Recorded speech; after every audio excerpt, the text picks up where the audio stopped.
28절 말씀을 가지고 동행 그 아름다운 비밀이라는 제목으로 같이 은혜를 나누겠습니다. 예. 할렐루야. 네. 사도 바울은 데살로니가 교회 성도들에게 보내는 편지에서 이렇게 말했습니다. 항상 쉬지 말고 기도하라. 그런데 여러분, 쉬지 않고 기도하는 것이 진정으로 가능한 일입니까? 아니, 어떻게 사람이 쉬지 않고 기도할 수 있습니까?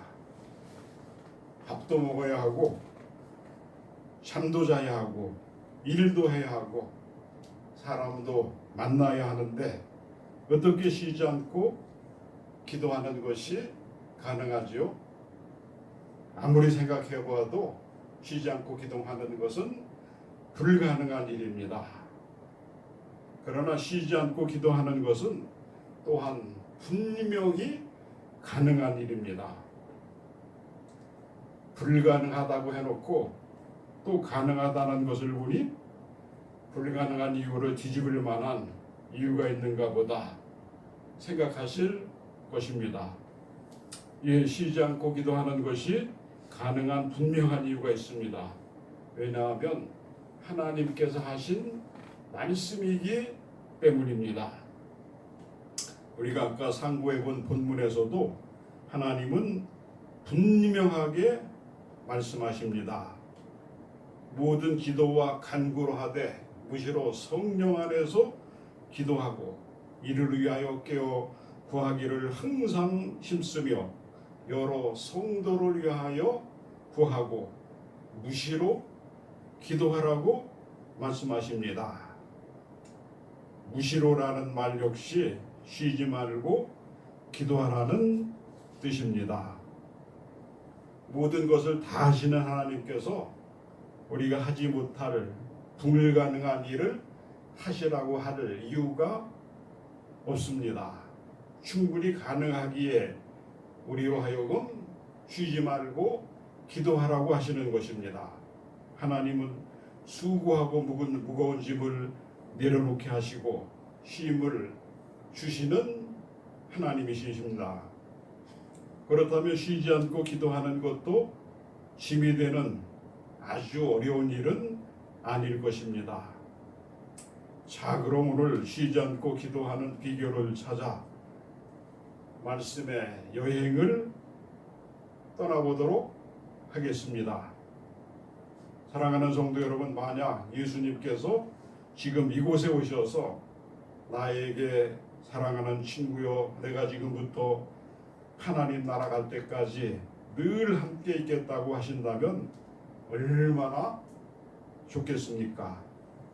이것은 모든 그리스도인들의 꿈이요 소망이 됩니다. 그렇다면 이것은 가능한 일일까요?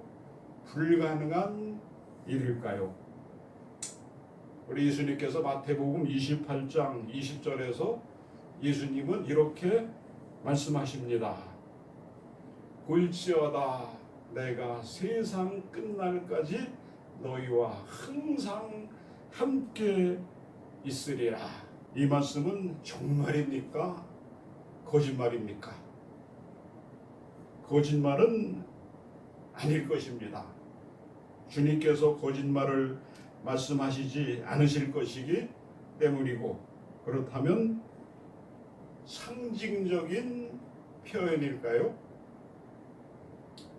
예수님께서 잡히시면서 당신이 없이 이 세상에 남겨질 제자들을 위로하는 차원에서 상징적으로 함께 있다고 말씀하신 것이냐, 이 말입니다.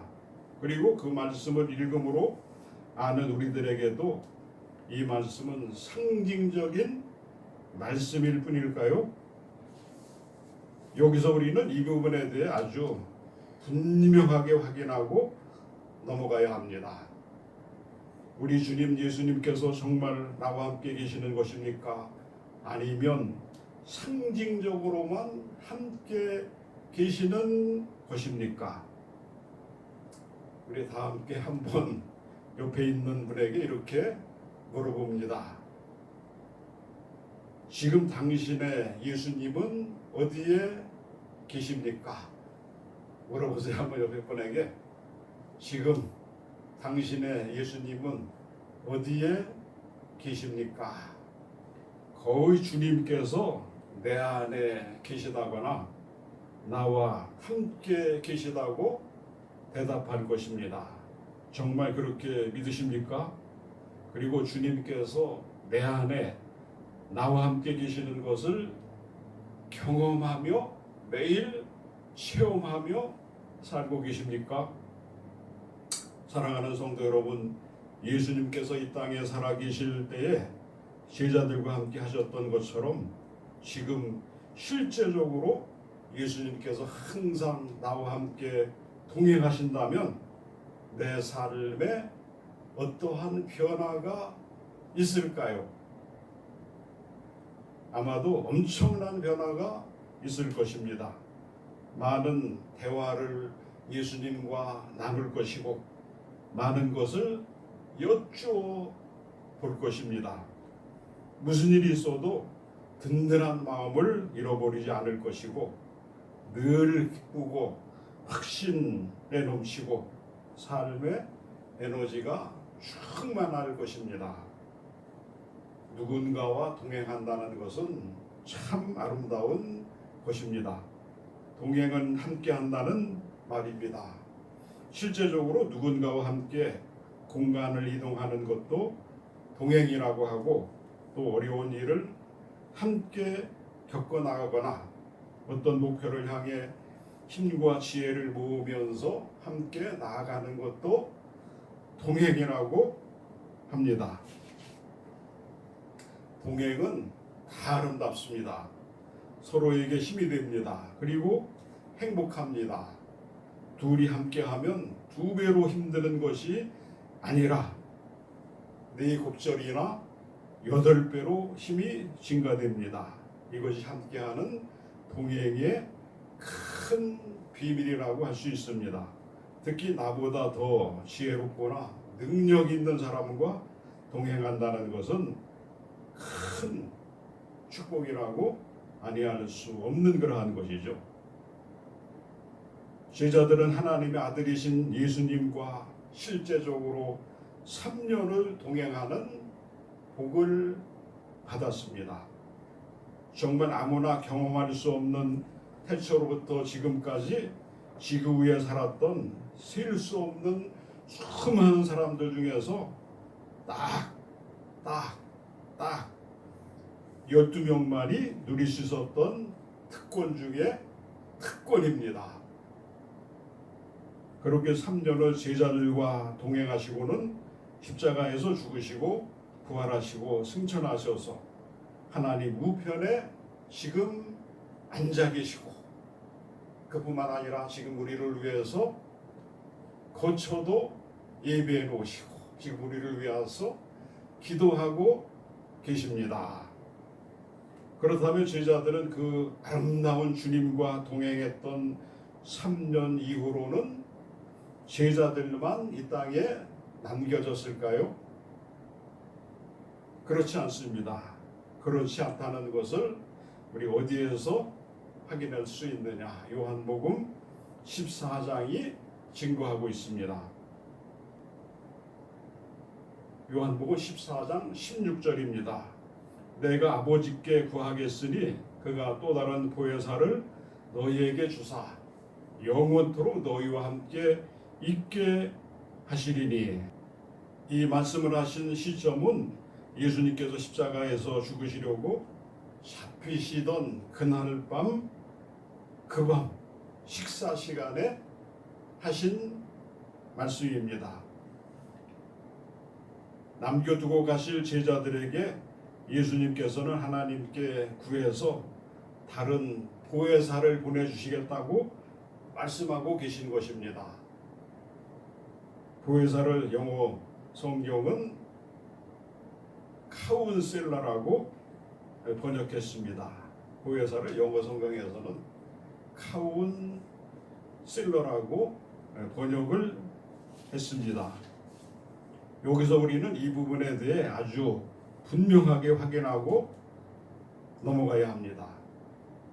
우리 주님 예수께서 정말 나와 함께 계시는 것입니까? 아니면 상징적으로 함께 하시는 것입니까?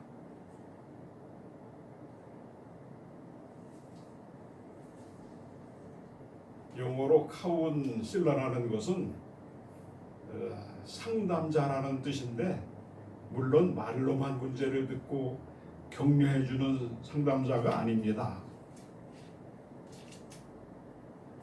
상담해 주시고 또 그 문제들을 완벽하게 해결해 주시는 해결사 같은 분, 즉 내 삶 전체를 완전히 책임져 줄 수 있는 분을 보혜사라고 하는 그러한 것입니다. 그러나 보혜사를 이렇게 단어의 뜻이나 추상적인 의미로 정의하면 우리가 오해를 할 수 있게 되는 그러한 것이죠. 보혜사는 제자들에게 예수님께서 어떠한 분이셨는가를 생각해 보면 됩니다. 그것이 바로 보혜사입니다. 예수님께서 이 땅에 계시는 동안 제자들에게 예수님은 이런 분이셨습니다. 비전을 주시는 분이었습니다. 진리의 눈을 뜨게 해주시는 분이셨습니다. 능력을 주시는 분이셨습니다. 또한 예수님은 하나님을 보여주는 분이셨습니다. 예수님은 비전을 주시는 분이었습니다. 진리의 눈을 뜨게 해주는 분이셨습니다. 능력을 주시는 분이셨습니다. 하나님을 보여주신 분이셨습니다. 예수님은 못한 일이 없으셔서 그 능력으로 함께하는 제자들의 먹을 것과 입을 것, 쓸 것과 소용되는 모든 것을 공급해 주시던 분이셨습니다. 제자들의 마음을 완벽하게 이해해 주시고 외로울 때에는 친구가 되어 주셨던, 모든 문제는 다 해결되게 하는 그런 분이셨습니다. 제자들은 예수님께서 그의 이름을 불러주셨을 때 비로소 자기를 찾을 수 있었습니다. 예수님이 오늘 지금 나의 이름을 불러주시면 얼마나 행복하겠습니까? 할렐루야. 예수님은 제자들에게 전부였듯이 예수님은 우리의 나의 전부가 되기를 주 예수의 이름으로 축원을 드립니다. 아멘. 예수님은 제자들의 전부가 되셨을 뿐만 아니라 제자들의 생명이셨습니다. 또 삶의 의미였습니다. 또 예수님은 제자들에게 행복이셨습니다. 또 능력이셨습니다. 또 방패셨습니다. 연인까지도 되셨습니다. 제자들이 존재하는 모든 이유가 예수님이었습니다. 오늘날 우리들에게도 예수님이 우리의 나의 전부가 되기를 주의 이름으로 축원을 드리고, 또 나의 생명이 되기를, 나의 삶의 의미가 되기를, 나의 행복이 되기를, 또 나의 능력이 되기를, 또 나의 방패가 되기를, 더 나아가서는 나의 연인이 되기를, 우리의 존재하는 모든 이유가 예수님의 되기를, 이유가 되기를 원합니다. 이것이 바로 보혜사 성령이십니다. 이렇게 이야기해도 다 설명이 되지 않는 그런 분이 보혜사 성령님이십니다. 할렐루야. 그런 보혜사이신 예수님께서 또 다른 보혜사를 약속하고 계시는 것입니다. 그분이 누구이십니까? 17절에 대답해 줍니다. 저는 진리의 영이라. 세상은 능히 저를 받지 못하나니 이는 저를 보지도 못하고 알지도 못함이라. 그러나 너희는 저를 아나니 저는 너희와 함께 거하시며 또 너희 속에 계시겠음이라. 보혜사 성령이 오시면 우리와 함께 거하실 뿐만 아니라 또 제자들 속에 함께 계셨던 그 성령님이 우리와도 늘 항상 함께 하실 뿐만 아니라 내 속에도 함께 내주 하신다는 그러한 것이죠. 또 다른 보혜사는 바로 진리의 영이신 성령 하나님을 말씀합니다. 쉬운 성경을 찾아보면 진리의 성령이라고 옮겼습니다.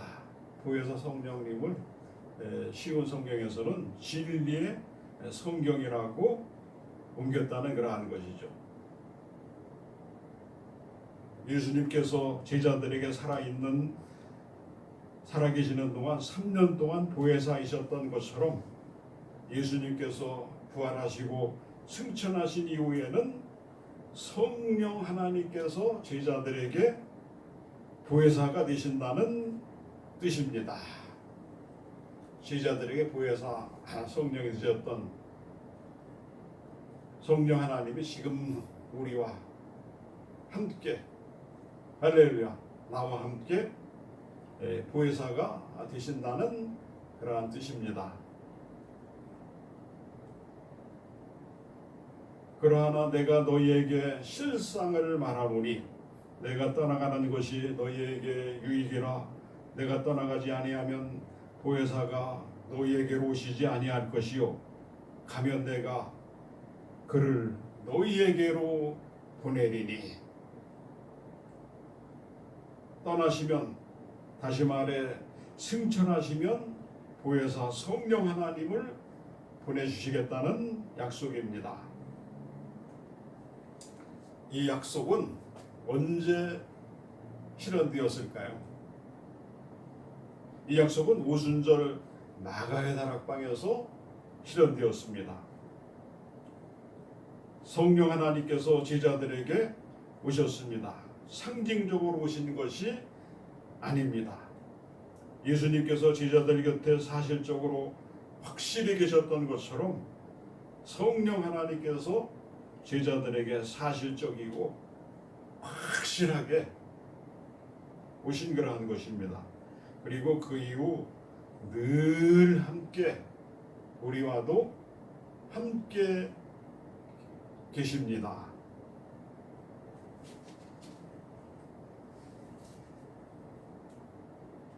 (14장 17절은) 성령 하나님께서 오시면 너희와 함께 거하시고 또 너희 속에 계실 것이라고 말씀하십니다.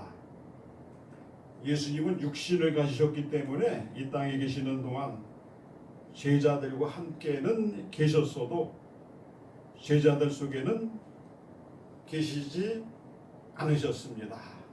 그러니까 3년반 동안에 제자들과 함께 하실 때 함께는 하셨지만 제자들 속에는 계실 수가 없었다는 그러한 것이죠.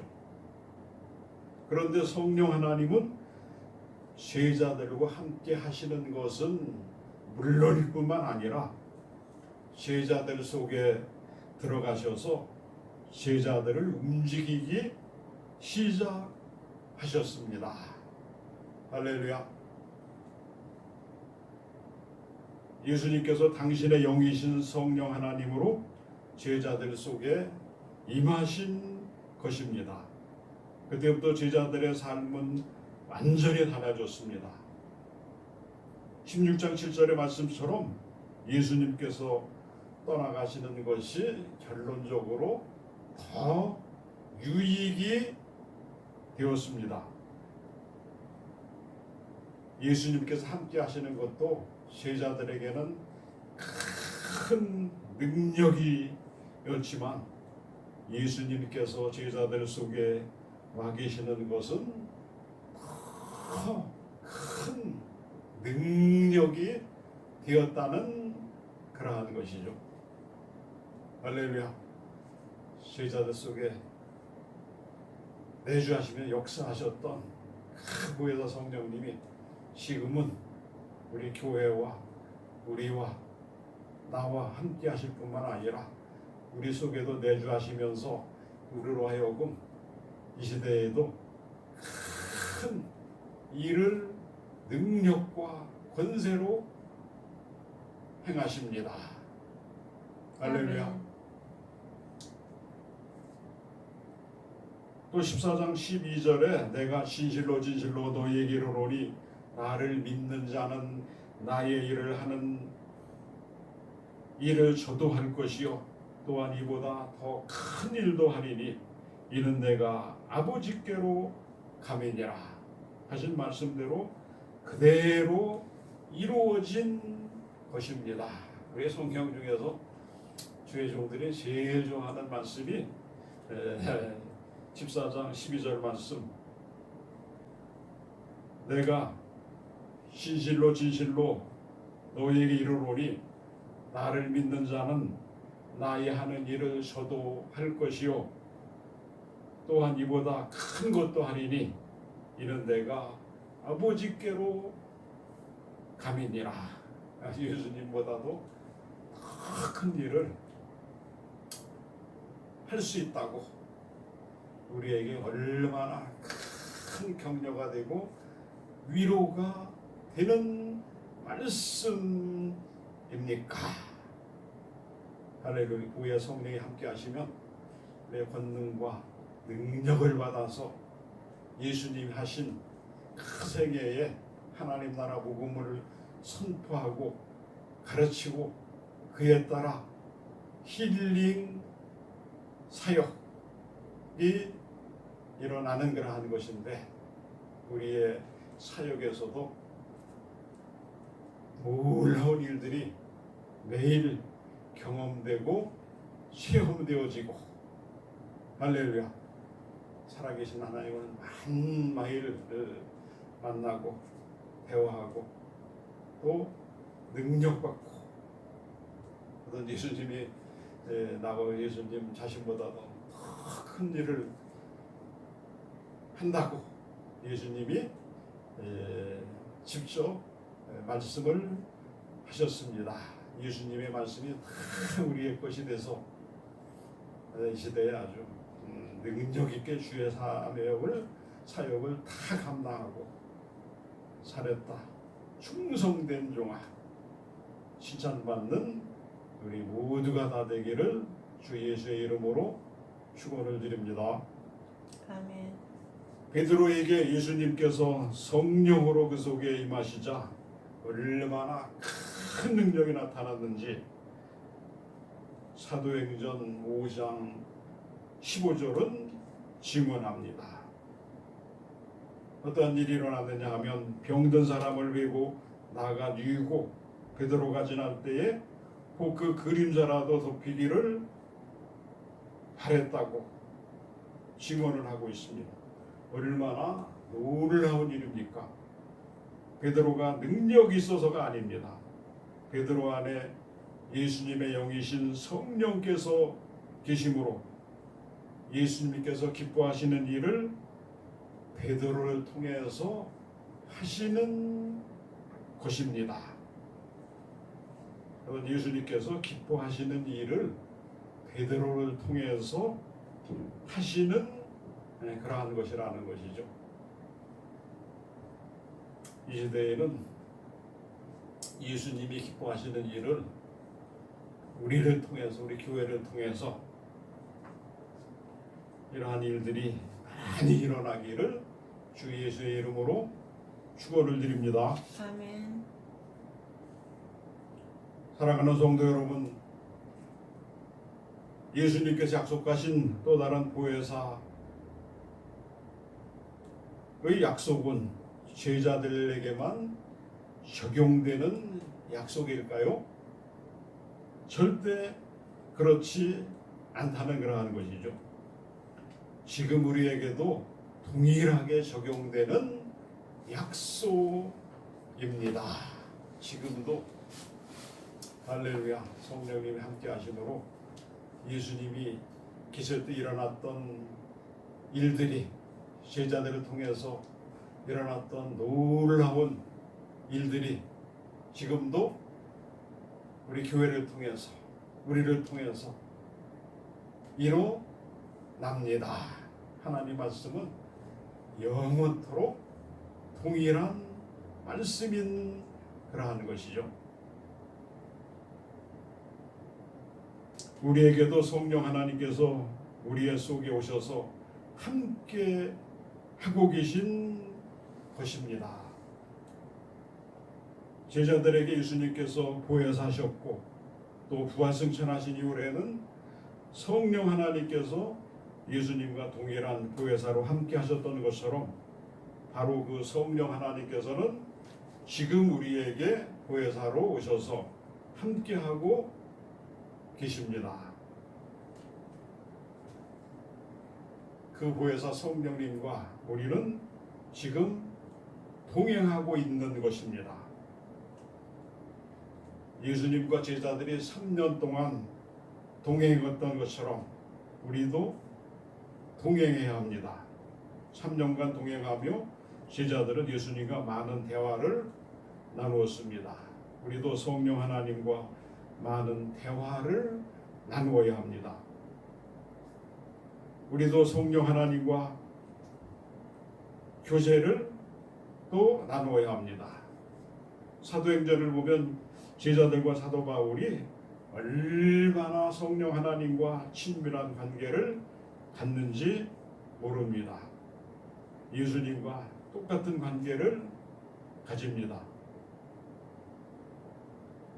심지어는 어떤 일이 있었느냐 하면 예루살렘에서 아주 중요한 회의를 하고 그 결의를 선포할 때에 성령과 우리는 이렇게 결정했다고 사도행전 15장 28절에 기록이 되어 있습니다.